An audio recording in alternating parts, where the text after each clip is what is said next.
Good morning students, कैसे हो? बढ़िया। आज बेटा हम जो टॉपिक डिस्कस करने जा रहे हैं that is about movement of inertia. Movement of inertia, और इसके लिए हम सिंबल यूज कर रहे हैं आई। अब ये मूवमेंट ऑफ इनर्शिया क्या है? Whenever we are considering rotational motion of a body, मान लो ये इस तरह की बॉडी है, this is rigid body and this body is rotating about this axis of rotation. एक चीज हमेशा याद रखिए कि एक्सिस ऑफ रोटेशन बॉडी के अंदर भी हो सकती है और बाहर भी। अब इस केस में हमने क्या फाइंड आउट करना है कि when this rigid body is rotating about this axis of rotation, then what will be moment of inertia of the body? इसमें हम ये मान के चलते हैं सबसे पहले कि rigid body consists of n particles. कितने? n particles.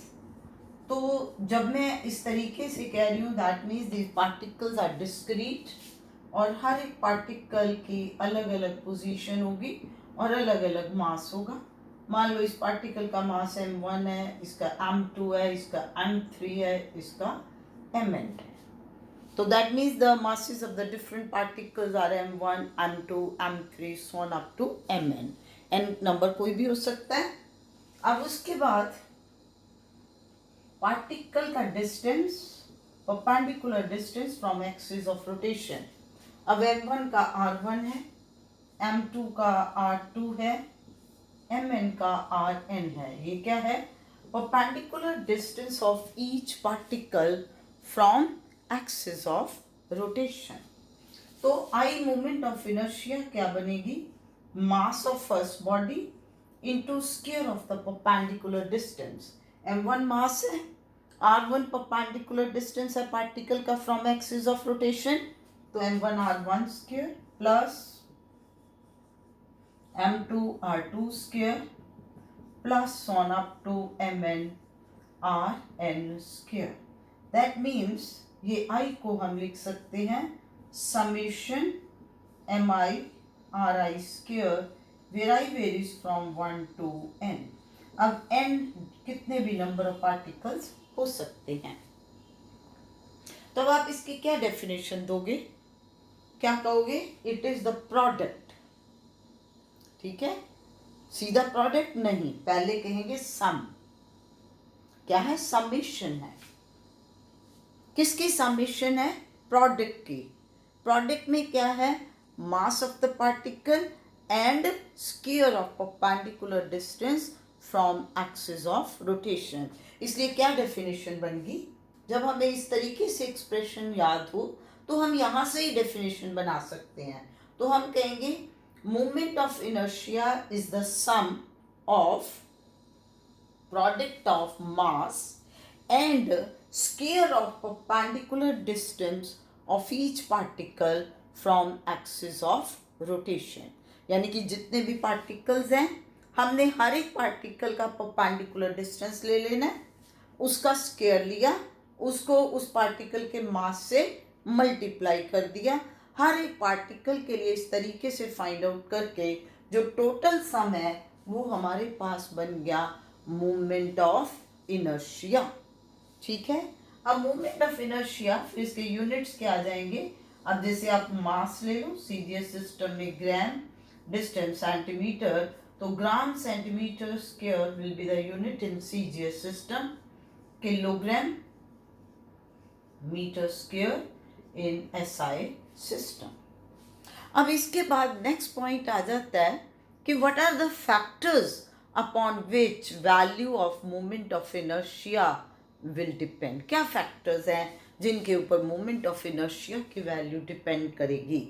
जब हम आगे आगे काम करेंगे उससे और क्लैरिटी होगी, लेकिन जितना को आप यहाँ से देख सकते हो तो सबसे पहले it will depend upon distribution of mass of the body, कि जो बॉडी का मास है वो किस तरीके से डिस्ट्रीब्यूट हो रहा है। अब नेचुरली मान लीजिए आपने एक हॉलो स्फीयर लिया, अब उसमें मास कहाँ पर कॉन्सेंट्रेटेड है? Obviously on the outer surface, अंदर खाली है, हॉलो है। आप एक रिंग ले लो, अंदर से हॉलो है, मास उसका सारे का सारा सर्कमफ्रेंस के ऊपर है। दैट मीन्स मास जो है that is away from axis of rotation, तो उसमें मोमेंट ऑफ इनर्शिया की वैल्यू ज़्यादा आएगी। अगर आप उसी रेडियस का, अब मान लो आपने एक रिंग ले ली, एक डिस्क ले ली, दोनों का आपने मास भी सेम लिया है, रेडियस भी सेम लिया है, एक्सिस भी सेम है। जैसे क्या है, ये एक रिंग है। अब यहां पर जब मैं ब्लैक बोर्ड पे दिखाऊंगी तो मेरे को डिस्क भी ऐसी दिखानी, लेकिन फर्क क्या है, ये अंदर से खाली है, सारे का सारा मास यहाँ पर है, ये अंदर से भी है, दोनों में मास भी एम है, रेडियस भी आर है। तो इसमें अब एक्सिस भी दोनों में हम अबाउट द डायमीटर ले रहे हैं, तो मोमेंट ऑफ इनर्शिया दोनों में एक जितनी नहीं होगी। किसकी ज्यादा होगी? रिंग की, क्योंकि रिंग में जो भी मास है सारे का सारा यहाँ पर है। तो अब यहाँ पर कोई पार्टिकल बिल्कुल साथ में भी हो सकता है, कोई यहाँ कोई यहाँ, ठीक है ना। सो इसलिए पहला फैक्टर आ गया कि moment of inertia depends upon distribution of mass. दूसरा, moment of inertia will depend upon orientation and position of axis of rotation. जैसे आपने ये एक रिंग ही ली, अब आप उसका moment of inertia about diameter ले रहे हो, आप अबाउट टेंजेंट ले रहे हो, क्या दोनों पे सेम होगा? नहीं। सो दैट मीन्स किस पे डिपेंड करती है कि what is the position of axis of rotation. और उसके साथ साथ next it will depend upon shape and size of the body. वो तो आपके पास है ही। और अब मान लो आपने रिंग ले ली, अगर उसका एक का रेडियस ज़्यादा एक का कम है तो फर्क होगा ना। तो that means it will depend upon mass and size of body. तो ये आपके पास बेसिक पॉइंट आ गया। लेकिन ये सारा करने के बाद आप ये सोच रहे होंगे कि ये मोमेंट ऑफ इनर्शिया को पढ़ने की, हमें स्टडी करने की जरूरत है क्यों पड़ी? क्या है ये चीज? अरे ये जो मैंने कह दिया product of mass and square of a particular distances, उनका सम, ये तो एक मैथ्स हो गया ना। ये तो हो गया कि how can you calculate moment of inertia. लेकिन बात अब ये आती है कि इसका रोल क्या है, इसकी जरूरत क्या है। तो that means what is physical significance of movement of inertia। क्या रोल है, क्या सिग्निफिकेंस है? अब बेटा आप याद करिए, यू नो अबाउट मास। मास क्या है? मास क्या है? ट्रांसलेशनल मोशन में आप मास लेते हो तो याद है हम कहते हैं मास is the measure of inertia. यानी कि अगर आपके पास दो बॉल्स हैं, आप उनको फ्लोर के ऊपर ट्रांसलेशनल मोशन दोनों में प्रोड्यूस कर रहे हो, है ना, तो कौन सी पहले रुकेगी? कौन सी पहले रुकेगी? हैं? जिसका मास ज़्यादा होगा वो पहले रुकेगी कि दूसरी? That will depend. कैसे देखोगे कि जब मैं कह रही हूँ mass is the measure of inertia, that means जितना बॉडी का मास ज़्यादा है उसमें उतनी इनर्शिया ज़्यादा है। If you want to produce same acceleration in both the bodies, ठीक है, तो more force is required for a body with greater mass. तो दैट मीन्स मास जो है दैट इज, जब मैंने कह दिया mass is the measure of inertia, तो दैट मीन्स क्या आ गया? Inability of body to change by itself its state, या you can say it is the opposition to the translational motion of the body. तो इसी तरीके से बेटा मोमेंट ऑफ इनर्शिया जो आ जाता है, it opposes change of its state of rotational motion. तो ये क्या है? Opposition to the state of rotational motion. तो आप इसका मतलब ये कह सकते हो कि moment of inertia will play the same role in rotational motion as mass does in translational motion. Mass क्या करता है? Mass opposes the motion of the body. कौन सी? Translational motion. तो मोमेंट ऑफ इनर्शिया किसे अपोज कर रहा है? Rotational motion of the body. So इसलिए हम इसमें ये पॉइंट कह देते हैं कि it moment of inertia plays the same role in rotational motion as mass does in translational motion. अच्छा, अब दूसरी बात, हमने यहाँ पर बेटा आई को लिया summation M I R I square where I varies from 1 to n। ये इसलिए लिया था कि जब आपने ये कंसिडर किया कि rigid body consist of discrete particles, लेकिन एक्चुअल प्रैक्टिस में if I am talking about ring, if I am talking about sphere, if I am talking about disc, तो उसमें मास क्या है? Uniformly distributed.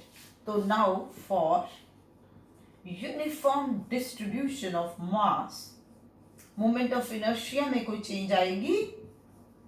हाँ जी, for uniform distribution of mass, मान लो मैंने ये डिस्क ले ली, तो बेटा इस डिस्क में हर एक एलिमेंट्री मैंने पार्टिकल ले लिया, तो उसका मास है dm। उसका मास क्या है? dm है। तो बेटा मान लो कि ये एक्सिस ऑफ रोटेशन है, तो उससे इसका जो डिस्टेंस है वो क्या बन गया? r1² बन गया, है ना। अब ये बिल्कुल इसके साथ दूसरा मास है, उसका भी वही बनेगा, वो भी dm है, उसका आप देख लोगे। तो आपको याद है कि हम हमेशा बच्चे एक पॉइंट कहते हैं कि जब कोई भी चीज कॉन्टिन्यूटी में हो then summation changes into integration. हमेशा याद रखना, कोई भी चीज when we are taking the function to be in continuation, तो जो समेशन है दैट चेंजेस इनटू इंटीग्रेशन। तो अब इसका मतलब dm मास हो गया, उसका डिस्टेंस r हो गया, so it means that it will be summation dm r²। क्योंकि इसमें आप एक एलिमेंट्री पार्टिकल लोगे, इसमें r1² लिया, इसमें आपने r2² लिया, तो वेरिएशन तो इसी की हो रही ना। तो इसलिए अब जब मैं इंटीग्रेशन ले लूंगी तो it is dm r², and integration में हम जैसे यहाँ पर 1 to n कह रहे हैं, तो यहाँ पर हम r की वैल्यू ले लेंगे कि r की वैल्यू कहाँ से है? लेट अस से it is r1 to rn। ठीक है, तो इस तरीके से हमने इसमें देखना है कि किस तरीके से ये आपके पास आ रहा है। So this all is about moment of inertia. अब इसके बाद हमारे पास इसी में एक फैक्टर आता है, that is radius of gyration। Now the question is what is the meaning of radius of gyration या gyration? कोई gyration बोलता है, कोई gyration बोल देता है, तो क्या है रेडियस ऑफ gyration? तो इसके लिए जो हम सिंबल यूज करते हैं दैट सिंबल इज k। अब इसमें क्या है k? अब आप देखिए कि जब हमने ये एक बॉडी ले ली, ये आपने एक्सिस ऑफ रोटेशन ले ली, ठीक होगी बात बेटा, और आपने इसमें डिस्क्रीट पार्टिकल्स ले लिए अलग अलग इस तरीके से, तो आपने क्या लिख दिया? Moment of inertia summation mi/ri² where i varies from 1 to n, और इसमें बॉडी का टोटल मास क्या हो गया? Summation mi where i varies from 1 to n। जितने भी पार्टिकल्स हैं, अगर एक का मास m1 है, दूसरे का m2 है, तो m1 plus m2 plus m3 plus on up to mn, that will be the total mass of the body, that is capital M। अब इसमें ऐसे भी हो सकता है कि हर एक जो पार्टिकल है हम उसका मास सेम ले लें, कोई ज़रूरी नहीं कि उनका अलग अलग होना, ठीक है ना। अब मैं इसमें सबसे पहले ये बात लेती हूँ, we consider a rigid body consisting of n particles। मैंने ले लिया rigid body consists of n particle, m is the mass of each particle। ठीक है, अब इसमें हम आगे क्या कहते हैं कि मान लो कि बजाय के एक्चुअल डिस्ट्रीब्यूशन ऑफ मास के हम ये एज्यूम कर ले whole of mass is concentrated at one particular point. अब ये कहोगे, आप कहोगे कहीं मर्जी कर ले, ऐसा नहीं होगा। आगे कंडीशन सुनो कि अगर हमने ये सोच लिया कि सारे का सारा मास एक पॉइंट पे कंसंट्रेट है, तो उस पॉइंट से हमने परपेंडिकुलर डिस्टेंस लेना है फ्रॉम एक्सिस ऑफ रोटेशन। तो इसके वजह से जो मोमेंट ऑफ इनर्शिया आई, कितनी आई? I will be m into k square. m is the total mass, k is perpendicular distance. तो वो हम ये कहते हैं फिर कि moment of inertia will be the same as due to actual distribution of mass. तो इसलिए सबसे पहले रेडियस ऑफ डायरेक्शन की क्या डेफिनेशन बनेगी? It is the perpendicular distance, it is the perpendicular distance of a particle from axis of rotation where whole mass of body is supposed to be concentrated. पहले यही आएगा कि it is the perpendicular distance of a point from axis of rotation, कौन सा point, where whole mass of body is supposed to be concentrated such that, आगे क्या आया, such that moment of inertia of body will be same as due to actual distribution of mass.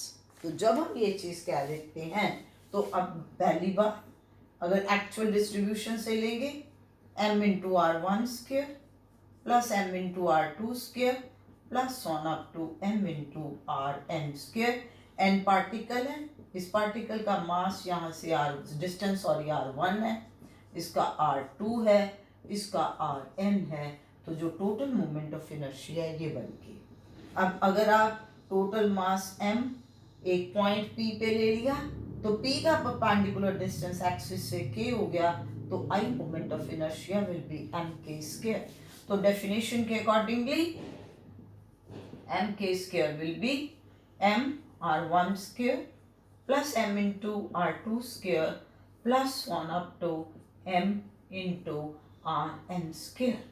आप इसमें ये m को क्या लिख सकते हो, you can write mass of one particle multiplied by the total number of particles. इधर आप m कॉमन निकाल दो, तो ये अंदर आपके पास बन गया r1 square plus r2 square plus one up to rn square. Small m से स्मॉल m कैंसिल हो गया, तो what is k square? K square will be r1 square plus r2 square plus 1 up to rn square divided by n। तो k radius of gyration क्या बन गया, square root, किसका square root, ये। अब देखो यहाँ से आपने अगर इसको लिखना हो तो आप क्या कहोगे, it is the root. Square root means root, किस चीज का रूट है, मीन। मीन हो गया ना, क्योंकि आपके पास n पार्टिकल थे, आपने हर एक का स्क्वायर ऑफ परपेंडिकुलर डिस्टेंस लिया, सभी को ऐड अप करके n से डिवाइड किया, तो इसका मतलब ये क्या बन गया, it is the root of mean of squares of the individual particles from axis of rotation. So that means क्या डेफिनेशन बन गई यहाँ से कि radius of gyration is the root of mean of squares of individual particles from squares of distances of individual particles from axis of rotation। root of mean of squares of distances of individual particles from axis of rotation। तो ये आपके पास आ गया। अब radius of gyration की value किस चीज के ऊपर डिपेंड करेगी, naturally it will depend upon the position of axis of rotation of the body. और इसके साथ साथ हमेशा याद रखिए कि for a body of uniform density radius of gyration about an axis depends upon geometrical shape of the body. कि when you are considering कि कोई body है, uniform density means mass is uniformly distributed, तो उसमें radius of gyration about an axis किस पे depend करेगा? That will depend upon geometrical shape of the body. So this all is about basic concept of moment of inertia and radius of gyration. In the next video, we will discuss about theorem of parallel axis and perpendicular axis. Thank you.